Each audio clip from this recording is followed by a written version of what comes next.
عن عائشة رضي الله تعالى عنها قالت قال رسول الله صلى الله عليه وسلم আম্মা জান আয়েশা থেকে বর্ণিত আল্লাহর হাবিব বলেন, তাখায়্যারু লিনুতফিকুম ওয়া আনকাহুল আকফা ওয়া আনকাহু ইলাইহিম।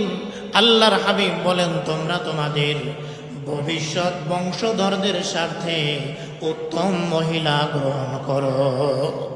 তোমরা তোমাদের ভবিষ্যৎ বংশধরদের স্বার্থে উত্তম মহিলা গ্রহণ করো এবং বিবাহের ক্ষেত্রে সমতার প্রতি লক্ষ্য রাখো, এবং যখন বিবাহ দিবে তখনও সমতার প্রতি লক্ষ্য রাখবে।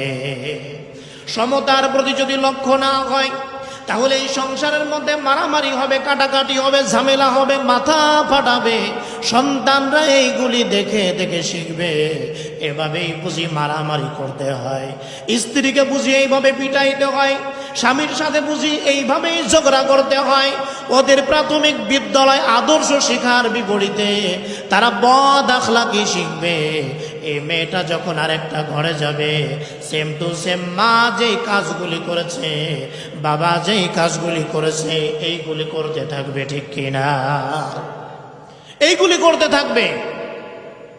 মাকে যা দেখবে, মেয়ে হয় মার ফটোকপি। মাকে যে অবস্থায় দেখবে, মেয়ে নোংরা হলে, মা নোংরা হলে মেয়েটা নোংরা হয়।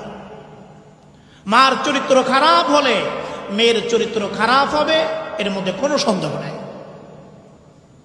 গাছ খারাপ, তার ফল ভালো হবে, এটার আশা করা যায়? এটার আশা করা যায় না। এই জন্য আমার কাছে কেউ পরামর্শ নিতে আসলে আমি বলি, মেয়েকে দেখার আগে মেয়ের মার ব্যাপারে খোঁজ খবর নাও, মেয়ের বাড়ি খোঁজ খবর নাও। ওর দাদা দাদির সাথে ওর মার সম্পর্ক কেমন, বাবার সাথে সম্পর্ক কেমন। যদি খারাপ হয় তুমি ভালো কিছু আশা করতে পারবা না, তোমার সাথেও খারাপ আচরণ করবে।